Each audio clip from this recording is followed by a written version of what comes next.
نحمده ونصلي على رسوله الكريم أما بعد فأعوذ بالله من الشيطان الرجيم بسم الله الرحمن الرحيم رب اشرح لي صدري ويسر لي أمري واحلل عقدة من لساني يفقه قولي ربي زدني علما اللهم فقهنا في الدين اللهم إني أسألك علما نافعا ورزقا طيبا وعملا متقبلا اللهم انفعنا بما علمتنا وعلمنا ما ينفعنا وزدنا علما وزدنا علما وزدنا علما اللهم صل وسلم على نبينا محمد.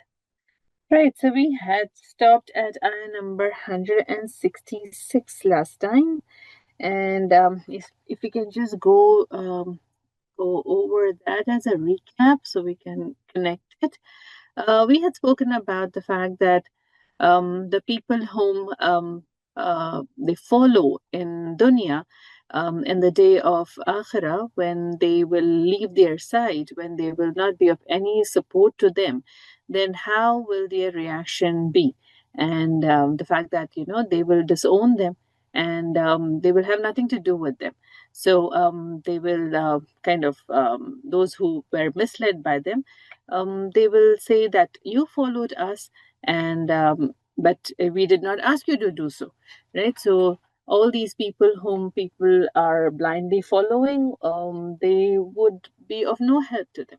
So this is what we did in ayah number 166, wherein we said, أعوذ بالله من الشيطان الرجيم بسم الله الرحمن الرحيم استبرأ الذين اتبعوا من الذين اتبعوا ورأوا العذاب وتقطعت بهم الأسباب.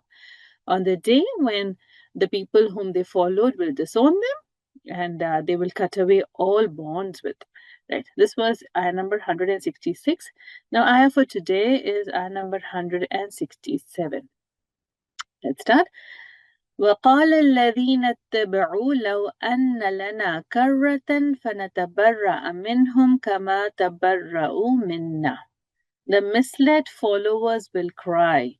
وقال الذين اتبعوا. The ones who were misled, they will say, اتبعوا. They will say, if we لو أن لنا كرة, if only we were given another chance, that is to return back, to go back to the earth, to undo what we did, what would we do?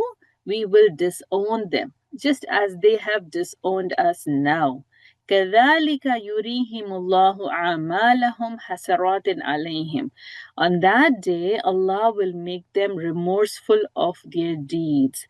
On that day, they will regret for whatever they did. وَمَا هُمْ بِخَارِجِينَ مِنَ النَّارِ. And they will never be able to come out of the fire. SubhanAllah.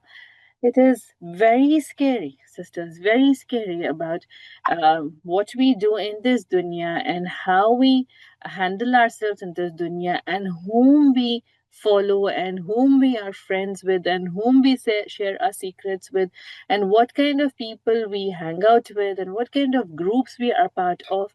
I mean, it's not something that that can be just done and say, okay, it's for the fun of it. It's fine. No, it's not fine, because our akhirah is affected by the kind of gatherings we have in dunya. This dunya is literally whatever you are putting in efforts here, whatever you are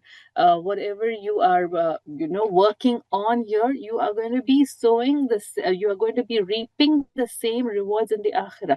It's not possible that we put in the seeds of an apple in this dunya and we expect to get nectarines in the akhirah. It's not possible, right? Subhanallah. If you're going to be putting apples here, you're going to get apples only in the akhirah as well.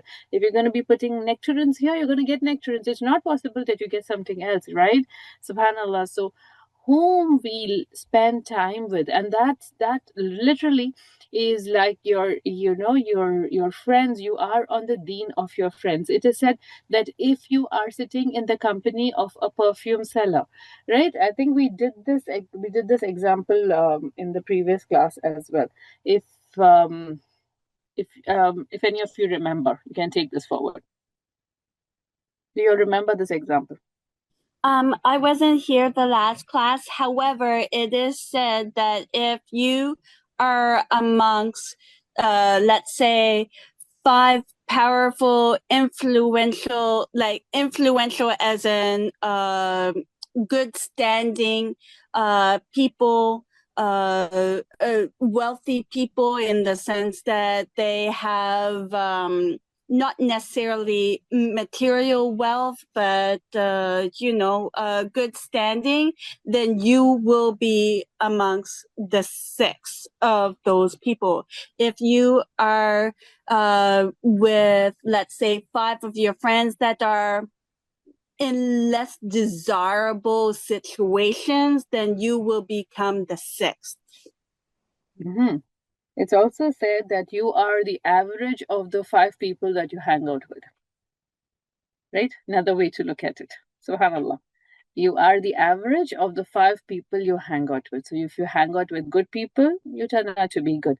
The example that I was referring to was if you go and sit in a company of a person who makes perfumes, even if you do not buy from him, even if you don't take anything back home with him, just the fact that you're sitting in his company in a place which makes perfumes or sells perfumes, they stick onto your clothes, and you go out leaving, taking the fragrance with you. That's something that you cannot avoid. It just sticks onto you. Fragrances stick onto you, right? And at the same time, if you're going to be sitting with a blacksmith, whether you like it or not, no matter how much you try and avoid it, you will have some of the soot stuck to your clothes or to your hands or some part, right? So that's how bad company is. When you have good company, it is like the perfume seller. You get up, you leave the company taking good with you. You feel goodness in your heart.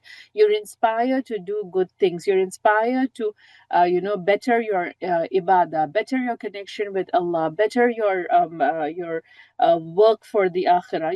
You are inspired because you're surrounding yourself with people who have this goal.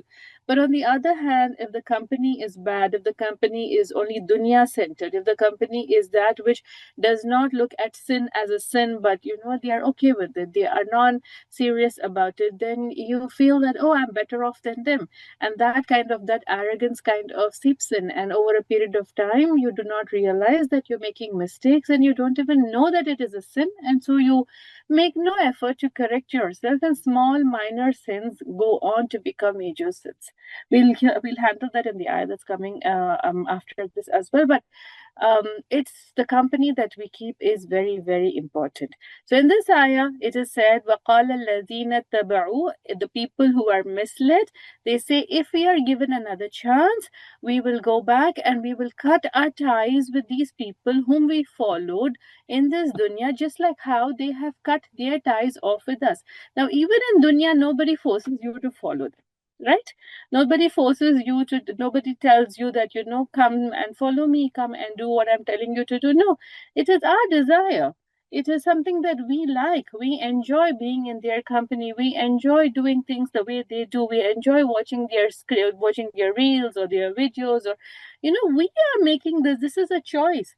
Every human being has been given a choice, whether he chooses to do good or bad. It is within his means, right? Subhanallah. And that is what is the difference between us and any other creation. No other creation has a choice, but human beings have a choice, right? Subhanallah. And hence we will be questioned based on the choices that we make. We will be rewarded based on the choices that we make. So the whoever we follow in this dunya is a choice. We are not forced to do it. Even shaitan will tell us on that day, I never told you to follow me. I invited you towards something that was wrong. I called you towards it. You chose to come towards it. You chose to do what I tempted you with. If you wouldn't have, I couldn't have forced you. Right? Even shaitan will say that on that day. Right? Subhanallah. So it is within us, the kind of people we hang out with, the kind of company we have, the kind of friends we have, the kind of contacts on our phone is a choice we have. Right? كَذَلِكَ يُرِيهِمُ اللَّهُ أَعْمَالَهُمْ حَسَرَاتٍ عَلَيْهِمْ. We might, on that day, these choices that we make in this dunya today will be a source of regret in the akhirah. Even otherwise, akhirah, the day of akhirah, is called Yawmul Hasra, a day of regret. Why? Because even the ones who do great deeds, even the ones who do righteous deeds, they will still have regret. Why do you think so? They are doing good deeds. They are very pious. They are praying their five prayers. They are connected with the Quran. They are doing good in the community. They are fasting. They're doing all good things. But still, they will have regret on that day. Why do you think? Because of the reward they see that they could have done more. Because of the reward they see. Even one subhanallah gives you, a greater reward. Just saying one subhanallah, it fills up. I'm not sure if it is alhamdulillah. I think it's alhamdulillah.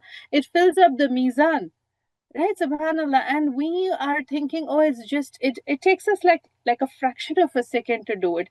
But then we spend so many minutes and so many, or even maybe hours, doing things which have no reward in the akhirah. And we're like, okay, no problem, this is done and over with. I will switch off the phone now, or I'll switch off the TV now, and I'll do something else. But subhanallah, that time is gone. That time is not going to come back to us. And in that book, in our book of deeds, that block of time, there is nothing written in it. It's empty. Right, subhanallah, it's empty, and we cannot cash in on something that's empty. Right, so even the most righteous of people will have on that day regret that I wish I had done a little more. I wish I had prayed two more nafil. I wish I had done wudu, fresh wudu for their salah. I wish I had made sure that my clothes were cleaner. I wish these will be the regret of every single person on that day. And imagine a person who has done sins in this dunya, who has followed people blindly without even realizing that they are calling him towards that which is wrong. What kind of a hasra will he have on that day? وَمَا هُمْ بِخَارِجِينَ مِنَ النَّارِ. Allah says they never will be able to leave the fire. For the deeds that they did in this dunya, there is no escape for them from the fire. There is no chance that they can come out of the fire. Subhanallah, subhanallah. May Allah protect us from this. Imagine we cannot bear the heat of this dunya. The heat, not even the fire, the heat of the dunya. The heat of the dunya, even the hottest place on this earth, is only the 70th part of the heat of Jahannam. The 70th part. Then can we imagine how intense the fire of Jahannam will be? And to be in the situation where Allah is telling that they will never come out of the fire. Astaghfirullah, may Allah protect us from this. This is something that we really need to think of, as to who do we idealize in this dunya, right? How much of the Sahabas do we know? How much of the Sahabiyats do we know? How much do we know of their struggles, their life, their choices? How much do we know of their stories? And how much do we know of the people, the affluent, the influencers, the whatnot of the dunya today? Whom do we know better about? Where is our interest? Subhanallah, it is again our choice, sisters. Nobody is forcing us to do anything. But the choice we make is going to be giving us that kind of a recompense in the akhirah. Right? Anything you'd like to say on this? It's a beautiful ayah, great reminders. Anything? There is apparently something called a pyramid of love, a hierarchy or a pyramid of love, wherein it says that Allah deserves the maximum love that we can give, the most love that we can possibly give. Allah is deserving of it. Then comes the messenger Rasulullah sallallahu alaihi wasallam. Then come the righteous people. Only then come the parents, and then everything else. Subhanallah. Is this the pyramid that we follow? Right? What is the order of our hierarchy? SubhanAllah, we all know it ourselves. We do not need to justify. SubhanAllah, it's up to us how we make that into something that will gain us a better akhirah. If we say we love Allah, it needs to be on top of the pyramid. That love needs to be maximum, as in nothing else should affect us to the extent that, the love of Allah, the love that we have for Allah is even diminished by a fraction. Nothing should affect us. So then why would dunya bother us? It shouldn't, right? If that love is at its peak, then nothing else will matter to us. SubhanAllah. If we can get that right, SubhanAllah, everything else will fall in place. It's only because that love is mingled with other things that we love that there's confusions and there's problems and we get so affected. Right? If that is placed where it's supposed to be and there is no intermingling of any other love in it, then we will be able to handle everything else in our lives with a certain wisdom, with a certain balance. All right. Moving on to ayah number 168. If there's anything you'd like to say before we move on. أعوذ بالله من الشيطان الرجيم يا أيها الناس كلوا مما في الأرض حلالا طيبا ولا تتبعوا خطوات الشيطان إنه لكم عدو مبين. O humanity, Ya ayyuhan nas, Allah is referring or calling to everyone. Ya is harfi nida, Ya ayyuhan nas, He's calling out to people, all of mankind. And it's a general statement, not just Ya ayyuhalladhina amanu. It is Ya ayyuhan nas, O people, O mankind. Kulu, eat, kulu, it's an order, eat. Mimma, from that which fil ardi, is in the earth. Eat from that which is in the earth.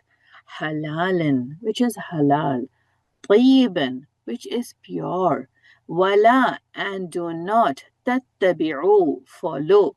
Khutuwat shaitan, the footsteps. Khutuwat basically means, am I on the right ayah? Yes, I am on the right ayah. Okay. Khutuwat is the space between two footprints. So that is khutuwat. Khutuwat is shaitan, the footsteps of shaitan. Innahu, why shouldn't you follow? Allah gives you the reason. Why shouldn't you follow the footsteps of shaitan?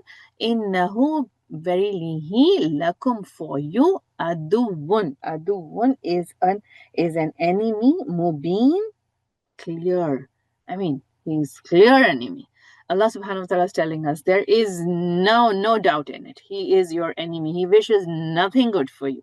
So don't follow. Now, what kind of stuff do we follow? What is it? If Allah is telling us don't follow, then it is a kind of, a prohibition. Don't follow. La, don't follow. That means Allah knows us, and Allah says, Allah knows that we will be tempted to follow, right? So he says you are prohibited from following. What kind of following will we do? What is the ruling for this ayah in the beginning? Kulu mimma fil ardi halalan tayyiba. Eat from that which is in the earth, which is halal.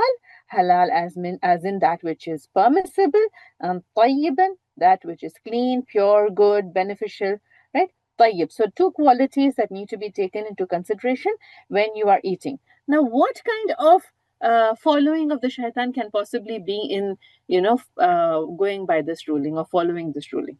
How can the shaitan distract us from eating that which is halal and tayyib? What do you think?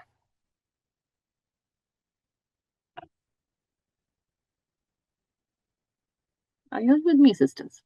Yes, I'm thinking, is it because when we are hungry, when people are hungry, they tend to go for anything that's available.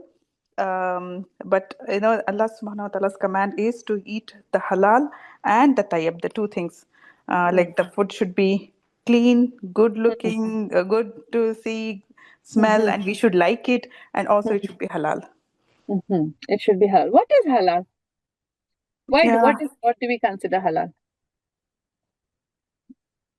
Halal is like anything that is permissible, like vegetables, fruits, meats that are, that are lawful, that are slaughtered in a with the name of Allah, and all this comes under halal. So many things are halal for us. Vegetables, fruits, so many things are halal for us.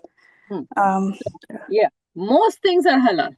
Yeah, most things are halal. What is haram has been categorically mentioned. So this halal and haram concept is from Allah. As human beings, we don't have the right to categorize anything as halal or haram. So when we use these big words, oh, this is haram, says who? From where? Right? So what Allah has categorized as halal is halal. What Allah has categorized as haram is haram. Right? And in the concept of halal, there's two things again to be taken into it. One is halal in itself, like you mentioned, like Sister Hajra mentioned, fruits and vegetables. These are halal. It's halal. You know this is halal. It does not come under the category of haram. Right? Apart from this, the fact is in itself it's halal. Very good. Another way is the way it is acquired. Is that halal? Right? Now, what do we mean by this? We are paying for the food that we eat, right? We pay for it, right? The money that we use to pay for that food, is that halal? And this is a very common thing that we see here. People go to supermarkets and they're putting a grape inside their mouth. Have you paid for it? No. How can we eat it? Right? If it's in a section which says testing or taste corner or whatever, that's fine. Somebody's standing over there and giving out samples to you. That's fine. But, I see people, cherries, there are bags of cherries, bags of grapes, which are usually open, right? And they're giving it to their children. The child is sitting in a pram or in the cart and crying, and so you just take a grape and give it to them. It's not okay. You haven't paid for it. Are you all with me on this? Yes, you're right, Sister Kamala. Subhanallah. Subhanallah. Subhanallah. So this is not okay. So when we say halal, we are looking at two categories.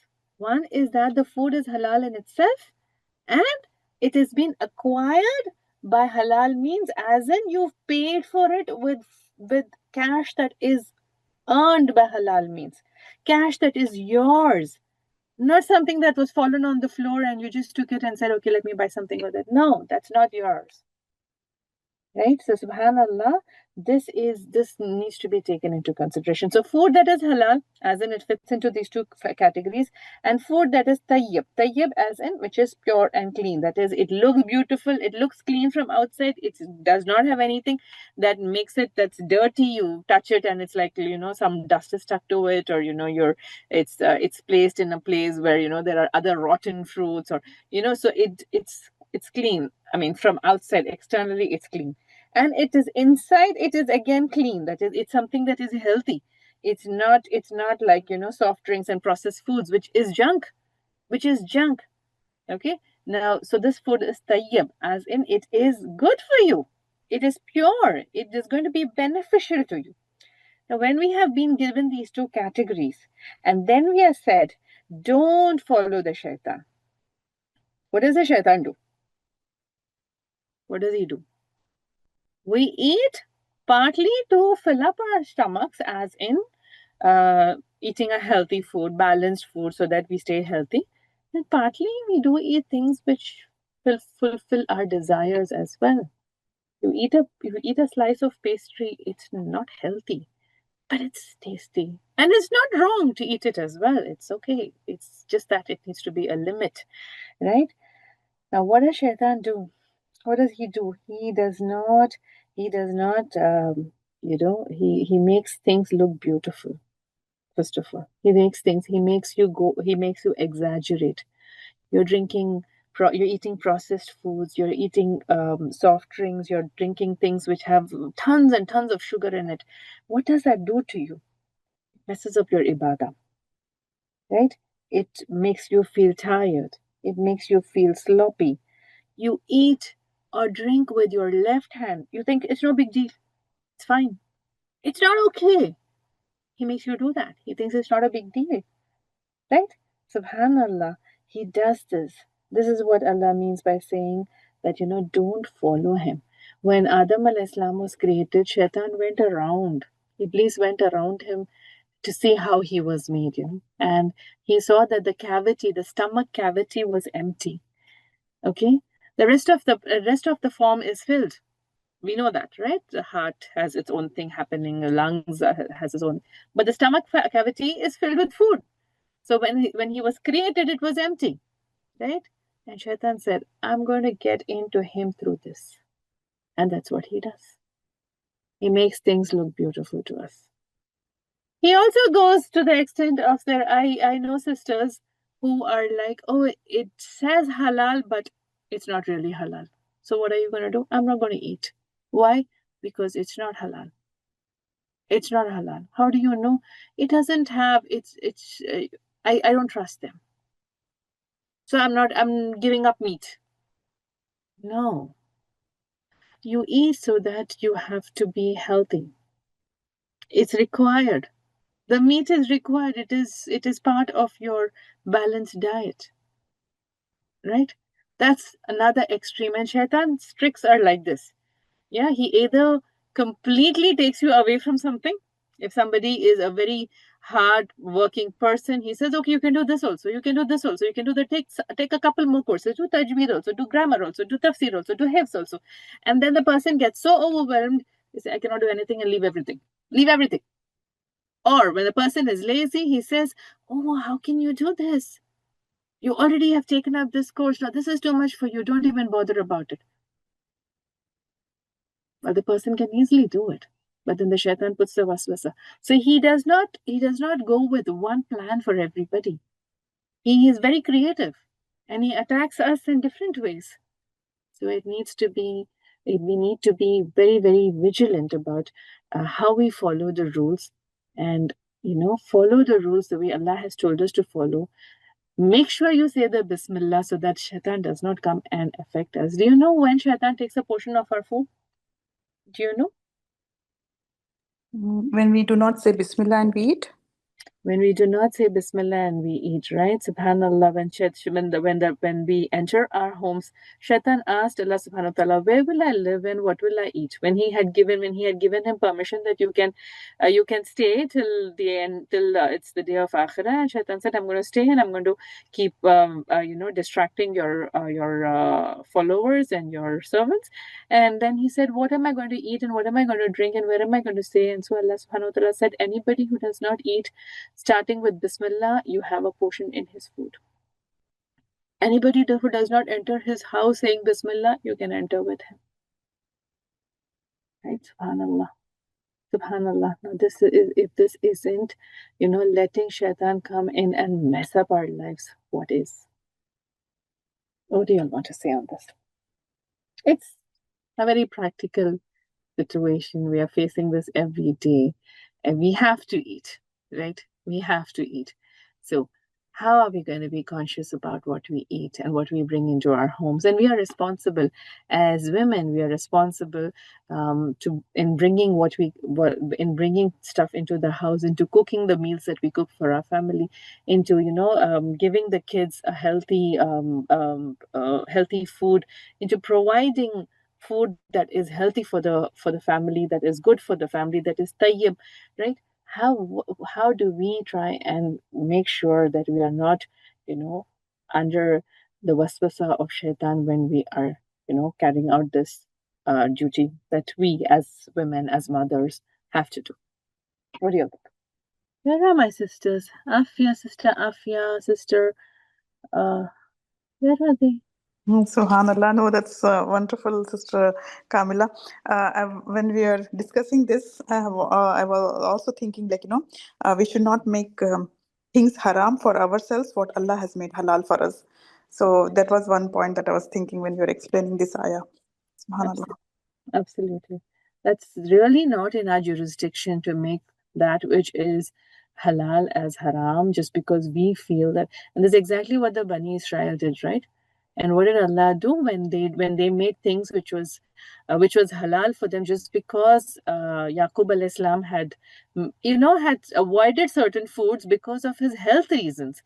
He avoided certain foods, and the Bani Israel took that as okay, because he avoided it, we are not going to eat it. And Allah said, why not? Why? And then those foods were made haram on them, right? Foods were made haram on them. Subhanallah. So when we reject Allah's blessings, when we are not grateful for it, and being grateful for Allah's blessings is your gratitude is showed by using those blessings, right? So when we don't use that, then Allah takes it away from us. It's subhanAllah. So it's very, very important that we are conscious about what we do, and we do that which Allah has commanded us to do, and stay away from that which Allah has forbidden us. Right. Let's move on. Small question. Yes, That, like, for example, we do have needs because we are not angels, but at the same time, how do you balance that?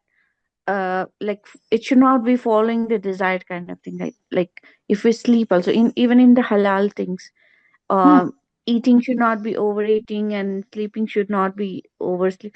So, like, sometimes it's just like, okay, we need to do a little bit more because we wish to, and then how do you create the balance? Like, It's first of all, when we say Bismillah and eat, right? You will not eat more than you need to eat. And if we eat by the way, it's like you're eating the way we have been prescribed in the Sunnah, as in you sit down and eat, and you eat till your stomach is filled 1/3 with air, 1/3 with water, and 1/3 with food. We eat till we don't have place to drink water as well. That's going beyond. And then what happens? We feel uncomfortable as well, right? And if we look at the food that we're supposed to eat now, the doctors prescribe that you eat lots of green leafy vegetables. If you fill up your stomach with those, then you don't have time to eat that which is junk. You fill up your stomach with good things, healthy things, then you don't have time for junk. When it comes to sleeping as well, Sister Afia, what works for me is I tell myself that this is all I need. I need 20 minutes of sleep. I need 30 minutes of sleep. I tell myself before I go to sleep. And when we make that intention, that sleep is enough for us. And when we tell ourselves, I am sleeping because this is like Khailullah is a sunnah, and it's recommended, and it's done so that you can be charged for the evening. Then that 20 minutes, 30 minutes is enough. But when you sleep and you say, I'll handle it when I wake up, then that sleep is never ending. That sleep is limitless. SubhanAllah. Shaitan keeps telling you, you will be hearing the azan, the alarm is going on. You're like, okay, it's okay, another 10 minutes. That's because we did not make that niyyah before we went on to do the act. It is said, right, that innamal amalu bin niyyah. When we make the niyyah for something, then it's easier to stay within the limits and do only that as much as is recommended.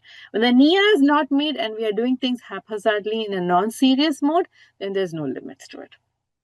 Sister Hajra, you want to add something? Sister Afia, maybe would help to hear your opinion as well. I think the whole paradigm of the sense of living has to be changed, because, like, for example, if we say that this life has been given as a gift by Allah and it is a blessing, and we have a purpose for it, we need to use this blessing for for the gaining of the pleasure of Allah, right? So if we think in that paradigm, and then you have a conscious what did I like about Islam when I was like knowing about it and entering there, was because I like the concept, like, even for eating you say Bismillah, and going out of the wash, there's small things. It makes you conscious of that somebody is watching you. You are doing for the sake of someone. There's a constant reminder, not only the salah, it's in the other parts of the life also, the basic part of the life. And that's actually very, I also have heard one hadith. It's it's just a recommendation, it's not fard, but whenever you have the morsel and you eat it, also you can Allahumma lakal hamdu lak shukr, something like that. There's something thankfulness we can actually pronounced also. And I was like, oh yeah, that means like it's a kind of religion that we are always conscious of somebody is watching us and something, right? So if that kind of sense is alive, then I think it's easier for us to say no to something, or say ourselves stop. But once that concept, because we are always not in the high spirit of iman, it goes up and down. So once that concept goes out of the sight, that's where the horse get unleashed. Like, the nafs is called hers, right? The self control of ourself is gone once that kind of concept is gone from our head. So I think that's why always this word of taqwa is being emphasized so much in so many places, right? Absolutely. MashaAllah, you have the answer, Sister Afia. MashaAllah.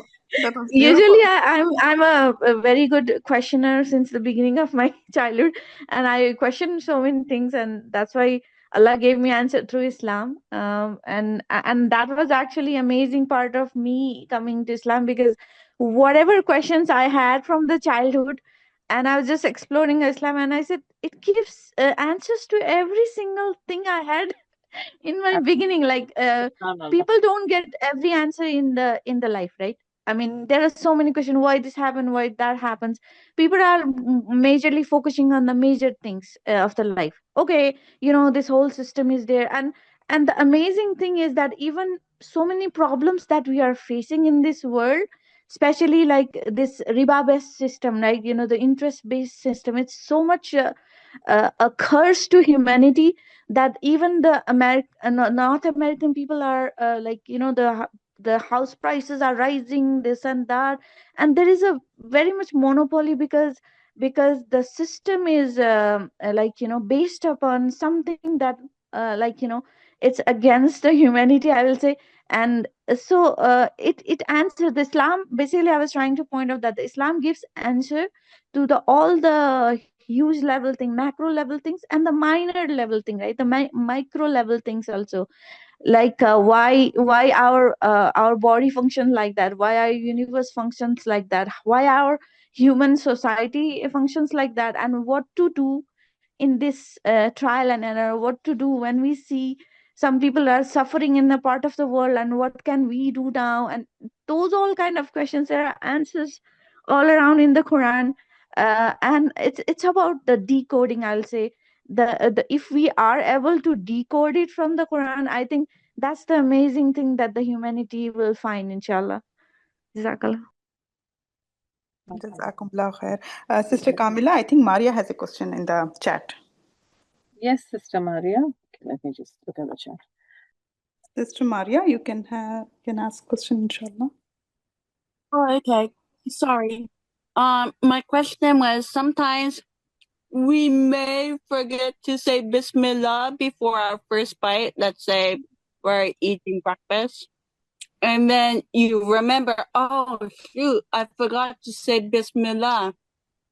And so, is it okay if we say like Bismillah after, like before every bite thereafter, internally? Because you can just say Bismillah whenever you remember. We are forgetful. And then human beings are forgetful. That's how we've been created. So no problem in that. Yes, I do forget. And Fine. then Not just also you. time. I don't think any of us can say that we remember all the time. We all forget. And Yeah, then so that's why I think there is a recommendation to say Bismillahi awwalahu wa akhirahu, meaning Bismillah and for the beginning, also from the end also, because you could there's say something that, like or, that I have.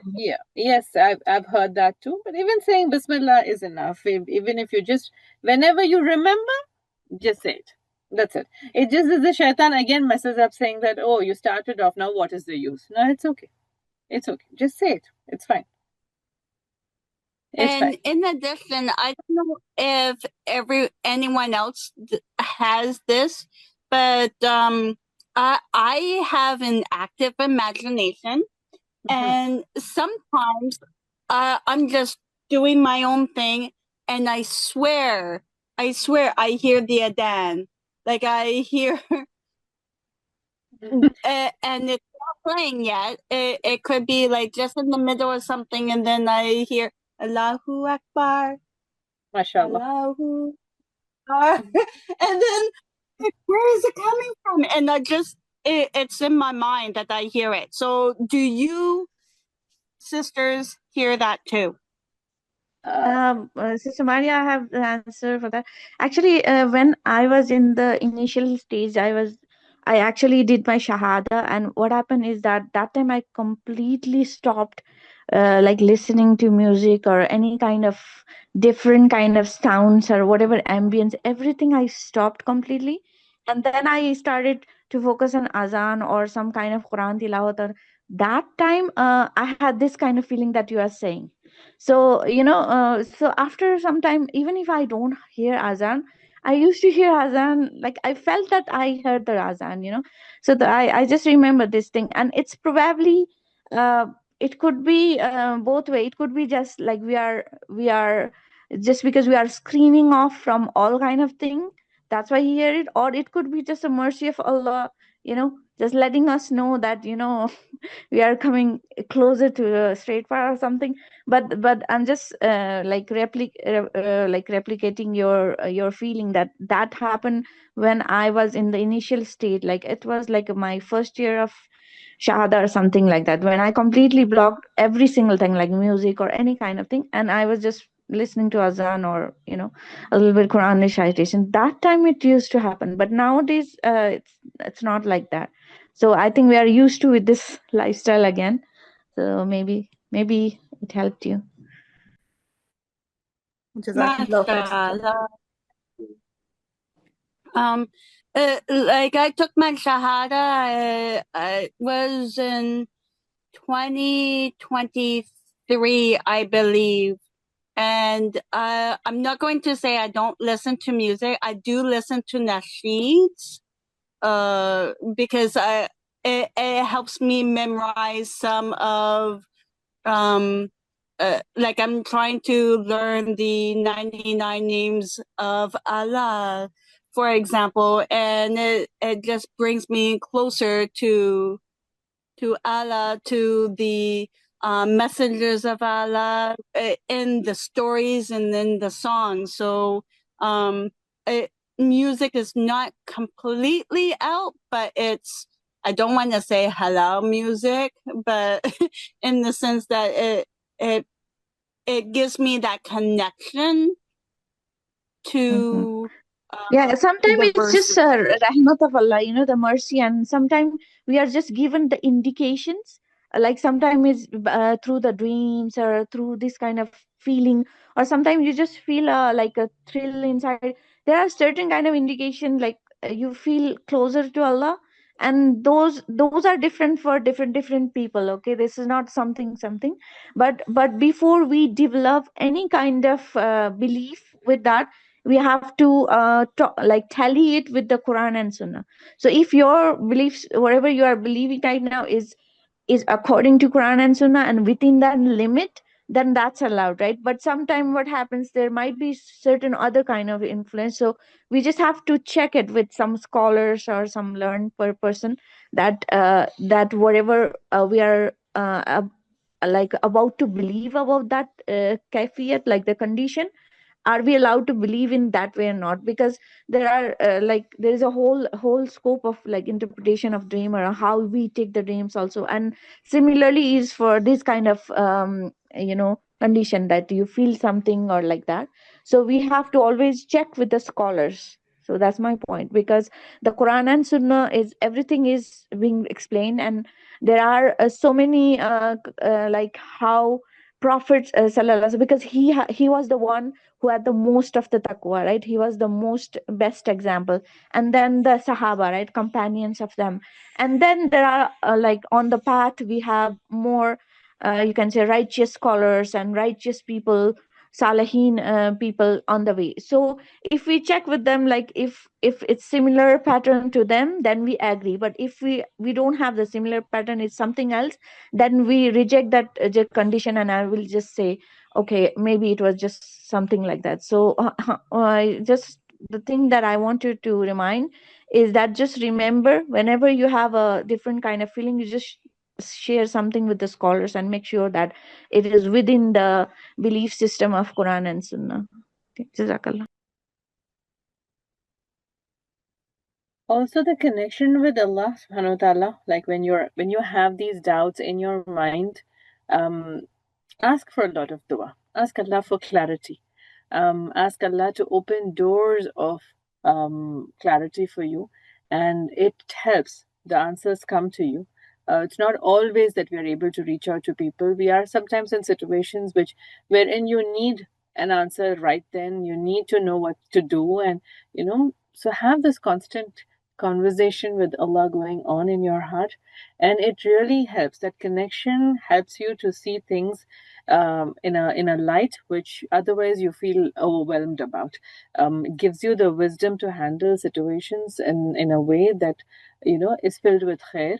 Even if you cannot see it right then, when you turn to Allah and you ask Him to help you out, and when you say inshallah when you're doing something, if it is good and if that is how Allah wished for it to happen, it's great for you. And if it is not okay and you said inshallah and it didn't work out fine, you feel that in your heart that was what inshallah was all about. Allah did not want this to happen this way, right? So you are at peace with yourself. So that connection with Allah needs to be constant for us to be able to make the right decisions at the right time. Right, sisters, I hope the session was beneficial. Jazakallah khair, Sister Afia, for your inputs, and mashallah, barakallah fiqh for your knowledge. May Allah bless us all with beneficial knowledge and keep us steadfast. Sister Hajra, shall we end the session now? Inshallah, yes, we can end the session. Inshallah. And sisters, I know we go a little slow. We just kind of did only 2 ayahs for today, but I feel that this connect is so much more important to be able to handle our lives. And the Quran has been sent to us so that we can live our lives in accordance to it. So if we can take any lessons for us from even a single ayah, even one lesson, subhanallah, it's totally worth it. This 1 hour that we spend is totally worth it because it gives you clarity to to face the situation. So barakallah fik, and inshallah we'll connect again next week at the same time, inshallah. Yes. All right. Barakallah fikum. We'll connect again next week, inshallah. Subhanakallahumma bihamdika. Nashhadu an la ilaha illa anta nastaghfiruka wa natubu ilayk. Assalamu alaikum wa rahmatullahi wa barakatuh.